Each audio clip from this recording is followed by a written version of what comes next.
For RCR Wireless News, I'm Sean Kinney. We're here at IEEE GlobeCom, joined this morning by Dr. James Truchard, the chairman and co-founder of National Instruments. Dr. T, you gave a keynote speech this morning, and you talked a lot about the LabVIEW Test and Measurement Design Suite. Can you tell us a little bit about what's new with the recent upgrade to the product and how the product is going to be able to evolve to keep up with the test and measurement needs of the industry? Well, LabVIEW was originally developed for test and measurement, and we saw how the spreadsheet had been very effective in solving financial analyst problems, and we wanted to do the same for folks working in test and measurement.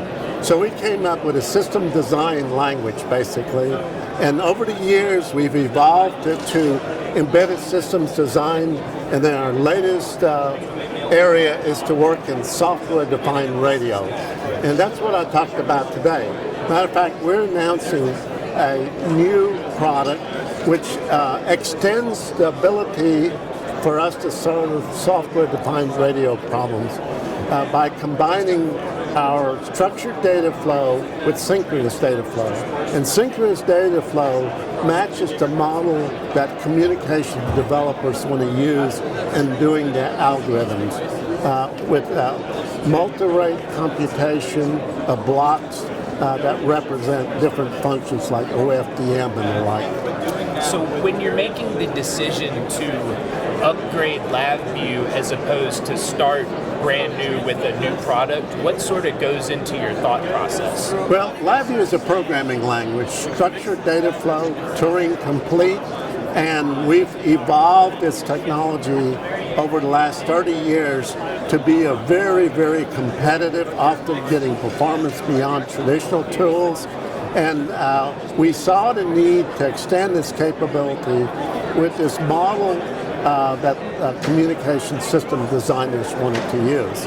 And so we could use all that infrastructure that we've developed over the last 30 years, the performance improvement, all the things we've done, and apply it to this space to come up with a highly unique product that really allows for very quick prototyping of very, very complex systems with multi-core processing, FPGA processing, all integrated into the same platform. All right, and then another thing that we hear a lot about at all of these telecom shows, and I know we're going to hear a lot this week at IEEE, is 5G. That's I think right. We're still working on defining what exactly 5G is, but to that end, I know NI is working with some European partners on the network densification end of that. Can you tell us a little bit about what's going on there? In 5G, we got numerous experiments going because basically, in my mind, it's about applying Moore's law to get higher data rates. And there's lots of ideas put forward, and we're demonstrating quite a number of them here from Europe, from the US, from Asia. So we're really participating in many of the experiments that's going on. Our platform gives out very large productivity improvement over traditional tools, and that's what I talked about this morning. And it can be any kind of factor, 3 to 10 productivity improvement, which is very important when you have to try many, many different ideas out. So we're really excited about the research work that's going into 5G and how we're participating with many of the experiments where new algorithms are being tried. The key is with a platform you can quickly demonstrate those algorithms. We call it algorithm engineering, not just math, but going to all the way to a working real-time prototype, and we're well on the way to be able to do that.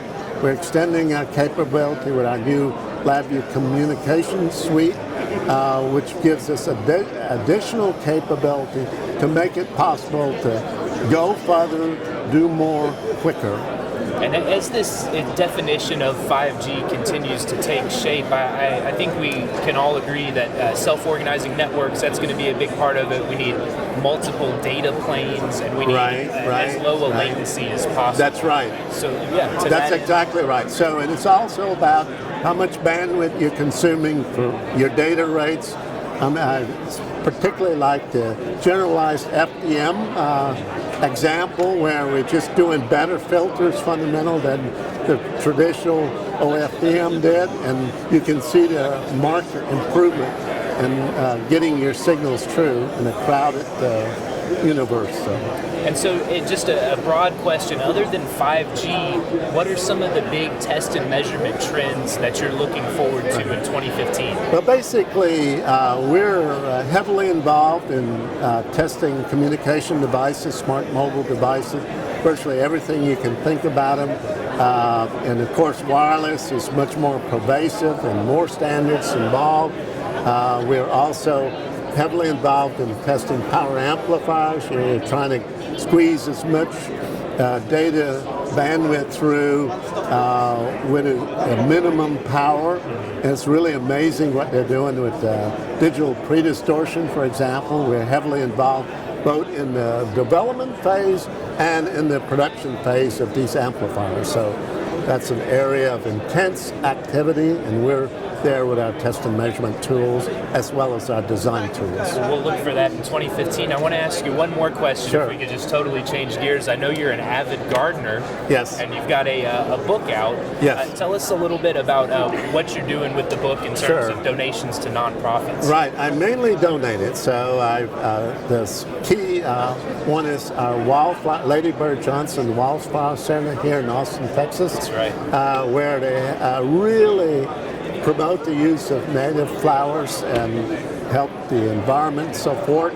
So they sell my book, and that's the only place you can actually buy it physically, but then I donate it to various charity auctions and activities as well. And I gave each of our 7,000 employees a copy. Very good. Well, Dr. Truchard, I want to thank you very much for joining us, and I want to thank you for joining us from IEEE GlobeCom right here in Austin, Texas.